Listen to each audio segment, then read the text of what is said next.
Hydration week last day. ఈరోజు మనం high risk pregnancies గురించి డిస్కస్ చేస్తున్నాము అండ్ హైడ్రేషన్ గురించి కూడా కొన్ని ఇంపార్టెంట్ విషయాలు మీతో షేర్ చేసుకుంటున్నాము. అండ్ ఈచ్ అండ్ ఎవ్రీ ప్రెగ్నెన్సీలోని మనకి ఏంటంటే పర్టికులర్గాను హైపర్ టెన్షన్, డయాబెటీస్, థైరాయిడ్ ఈ చెకప్లని ఎప్పుడు చేయించుకుంటూ ఉండాలి. అండ్ మోస్ట్లీ ఐరన్ డెఫిషియన్సీ కూడా. సో మీకు ఎప్పుడైనా ఇది నోటెడ్ అయినట్టు అయితే దాని తాలూకా మీకు ట్రీట్మెంట్ అనేది లైక్ రెగ్యులర్గా వెళ్ళాలి అండ్ మీరు రెగ్యులర్ యాంటీనెటల్ చెకప్స్ అనేవి చేసుకుంటూ ఉండాలి. అండ్ ఏంటంటే మీరు ఫుడ్ అనేది, డైట్ అనేది చాలా ఇంపార్టెంట్. మీరు ఫిట్గా ఉండాలి ఈ ప్రెగ్నెన్సీలో. అండ్ మీకు కానీ ఏదైనా వార్నింగ్ సైన్స్ అండ్ సిమ్టమ్స్ కానీ మీకు కనిపించాయంటే మాత్రం వెంటనే మీరు దగ్గరున్న డాక్టర్ని కన్సల్ట్ చేయాల్సి ఉంటుంది. సో మనకి ఏంటంటే మెయిన్గా హైపర్ టెన్షన్ అనేది చాలా ఇంపార్టెంట్. హైపర్ టెన్షన్లో ఏంటంటే అది ప్రీఎక్లాంప్సియా, ఎక్లాంప్సియా వరకు కూడా వెళ్ళిపోతుంది అనమాట. సో ప్రీఎక్లాంప్సియాలో ఏంటంటే మనం గుర్తుపెట్టుకోవాల్సింది ఫస్ట్ ప్రీఎక్లాంప్సియాలోనే ఏంటంటే ప్రోటీనూరియా అని ఉంటుంది అనమాట. సో బేసిక్ టెస్ట్స్ చేయించుకుంటూ ఉండాలి. యూరిన్ డిప్ టెస్ట్ కానీ, ఆల్బుమిన్ టెస్ట్ కానీ, సీరం ఆల్బుమిన్ టెస్ట్ కానీ, సీరం గ్లోబులిన్ టెస్ట్ కానీ ఇవన్నీ చేయించుకుంటూ ఉండాలి. సీరం క్రియాటినిన్ ఇవన్నీ. సో ఇవన్నీ చేయించుకుంటేనే మనకి ఏంటంటే ప్రీఎక్లాంప్సియా అనేది తెలుస్తుంది. సో హైపర్ టెన్షన్ ఏంటంటే జనరల్గా మనకి 140 అండ్ అబవ్, 140/20 ఆర్ 140 లైక్ ఏంటంటే మనకి 120/80 normal. So if the hypertension is more than 140/90 or like that, then మీరు ఏంటంటే హైపర్ టెన్షన్ మెడిసిన్స్ అనేవి కంపల్సరీ స్టార్ట్ చేయాల్సి ఉంటుంది. సో ఎప్పుడైనా మీకు కాలు వాపులు ఉన్నా, మీకు తెలియకుండానే స్పాటింగ్ ఉన్నా, ఏమన్నా కూడా పీడల ఎడిమా ఉన్నా, నెక్స్ట్ మీకు హెడేక్ ఉన్నా, ఇవన్నీ వార్నింగ్ సైన్స్ అనమాట. సో మీరు ఎప్పుడు ఇవన్నీ గమనించుకుంటూ ఉండాలి. తర్వాత హైడ్రేషన్ అనేది మనకు చాలా ఇంపార్టెంట్. సో హైపర్ టెన్షన్ అనేది చాలా ఏంటంటే డేంజరస్ థింగ్. మనం దానికి చాలా అట్మోస్ట్ అటెన్షన్ అనేది పే చేయాల్సి ఉంటుంది. సో ఎప్పుడు కూడా సింపుల్ టెక్నిక్స్ ఏంటంటే హైపర్ టెన్షన్లో salt restriction, diet. So salt restriction అనేది చాలా ఇంపార్టెంట్. అండ్ మోర్ వాటర్ తీసుకోవడం అనేది కూడా ఇంపార్టెంట్. లిక్విడ్స్ తీసుకోవడం అనేది కూడా చాలా ఇంపార్టెంట్. అండ్ ఈ వార్నింగ్ సైన్స్ కూడా మనం ఎప్పుడు గుర్తుపెట్టుకుంటూ ఉండాలి. సో ఇది ఒకటి. మనం ఆల్రెడీ హైపోథైరాయిడ్ గురించి కూడా చెప్పుకున్నాము. సో ఎప్పుడు TSH లెవెల్స్ అనేవి ఇంక్రీజ్ అయితే కనుక అబౌవ్ 5 and all, దెన్ మనం దాని తాలూకా డోసెస్ ప్రకారం థైరాయిడ్ టాబ్లెట్స్ అనేవి తీసుకోవడం జరుగుతుంది. అండ్ ఇవన్నీ కూడా మనకి ఏంటంటే ఈ టాబ్లెట్స్ అన్నీ కూడా మనం వెంటనే ఆపేయచ్చు. సో హౌ టు మీకు ఫాలో అప్ ఎలా చేసుకోవాలనేది వెరీ ఇంపార్టెంట్. ఇప్పుడు మీరు హైపర్ టెన్షన్ టాబ్లెట్స్ ఉన్నాయి, మీరు ఏంటంటే అప్ టు మీరు టాబ్లెట్స్ అనేవి 6 to 12 వీక్స్ వరకు కూడా కంటిన్యూ చేయాలి. థైరాయిడ్ ఒక్కటే టాబ్లెట్స్లో లైక్ మనం మానేసేయాలన్నమాట. థైరాయిడ్ టాబ్లెట్ ఒక్కటే మనం ఎప్పుడైతే బేబీ బర్త్ అనేది ఇస్తారో థైరాయిడ్ టాబ్లెట్స్ మానేస్తాం. ఆఫ్టర్ 6 వీక్స్కి TSH టెస్ట్ చేసుకోవాలి.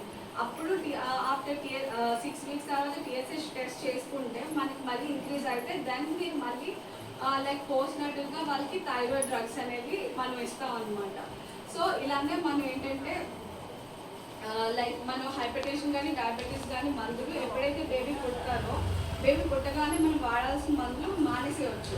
కానీ ఏంటంటే అప్ టు 6 వీక్స్ 12 వీక్స్ వరకు మానిటర్ చేసుకోవడం, ఫాలోఅప్లో ఉండడం ఇవన్నీ చేస్తూ ఉండాలన్నమాట. ఓకేనా తల్లి? ఇప్పుడు ఎవరైనా సరే లైక్ మనకి ఏంటంటే ఎవరైనా సరే ఫాలోఅప్స్లో ఉన్నప్పుడు మనకి అట్లీస్ట్ ఒక 12 వీక్స్ మినిమమ్ ఈ క్రానిక్ డిసీజెస్లో ఏంటంటే మినిమం రికవరీ అవ్వడానికి ఒక 2 సంవత్సరాలు పడుతుందమ్మా. ఇప్పుడు మీరు అత్తగారు కదా, ఒకవేళ మీ కోడలు గారికి ఏమైనా లైక్ నేను ఎందుకు చెప్తున్నా అంటే గ్యాప్ తీసుకుంటారు బేబీకి గ్యాప్ తీసుకున్నప్పుడు మీరు కొంచెం పెద్దవాళ్ళు ఎందుకు తీసుకున్నారు ఏంటి అని అన్నీ అడుగుతూ ఉంటారు. మరి వాళ్ళకి రికవరీ అవ్వడానికి 2 ఏళ్ళు పడుతుంది ఇలాంటి ప్రాబ్లమ్స్ ఉంటే కనుక. సో అలాంటి అత్తగారు ఎప్పుడు బాగా చూసుకోవాలి. వాళ్ళని ఆ టైంలోని లైక్ ఎక్కువ మనం ఏంటంటే విసిగించడం కానీ, లైక్ ఎందుకు ఇలా చేస్తున్నారని వాళ్ళని ప్రెషర్ పెట్టడం కానీ అలాంటివి చేయకూడదు. వాళ్ళ హెల్త్ కండిషన్ ఫస్ట్ రికవరీ అవ్వాలి. వాళ్ళు రికవరీ అవ్వడానికి మీరు ఎంత సహకారం చేయగలిగితే అంత సహకారం చేయాలి. ఓకేనా తల్లి? అండ్ ఇంకొక విషయం ఏంటంటే అమ్మ, హైడ్రేషన్ అనేది చాలా important. Each and every person తెలుసుకోవాల్సిన విషయం ఒకటే. మనం ఓరల్గా తీసుకునే వాటర్ నుంచి, ఐవీస్ దగ్గర నుంచి ఒక ఫ్లూయిడ్ మన బాడీలో వెళ్తుందంటే దాని కొలత, పరిమాణం అనేది చాలా ఇంపార్టెంట్. మనం తీసుకునే వాటర్ ప్లెయిన్ వాటరా, మనం తీసుకునే వాటర్ ఎలక్ట్రోలైట్ వాటరా, ఫ్లూయిడ్సా, ఐవీ ఫ్లూయిడ్స్, ఇవన్నీ కూడా మనకి లైక్ ఏమంటామంటే కంపల్సరీ మోతాదు అనేది మనం తెలుసుకోవాలి. మనం తాగే వాటర్ కూడా మనం కొలమానం ప్రకారమే తాగాలి. ఇంత కొలమానం ప్రకారం అని ఉంటుంది.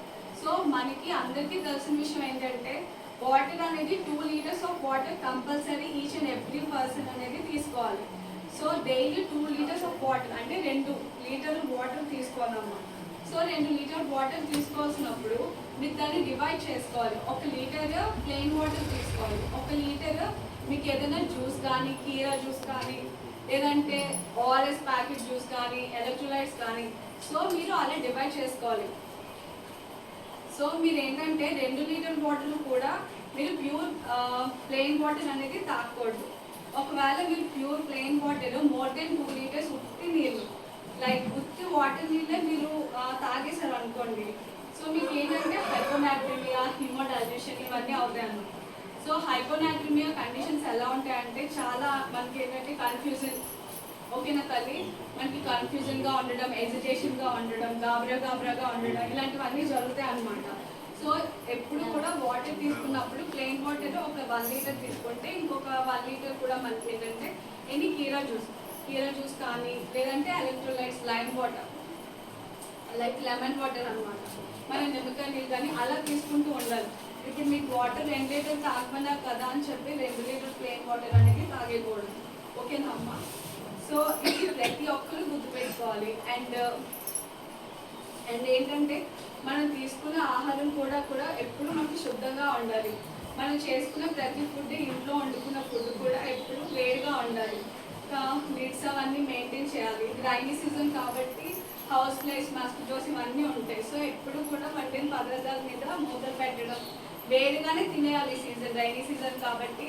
సో మీరు ఏ ఫుడ్ వండుకున్నా కూడా టైంకి వేడిగా తినేటట్టు చేసుకోండి, ఓకేనా తల్లి?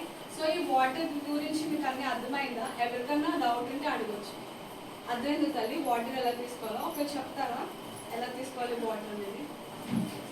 ఒక డేలోని 2 లీటర్లు నీళ్ళు తాగాలి అంటే 1 లీటర్ ఏమో ప్లెయిన్ వాటర్ తీసుకుంటే 1 లీటర్ ఏమో జ్యూస్ కానీ లేదంటే నిమ్మకాయ నీళ్ళు కానీ లేకపోతే ఓఆర్ఎస్ ప్యాకెట్ నీళ్ళు కానీ ఇంకేదైనా కీరా జ్యూస్ కానీ అలాంటిది 1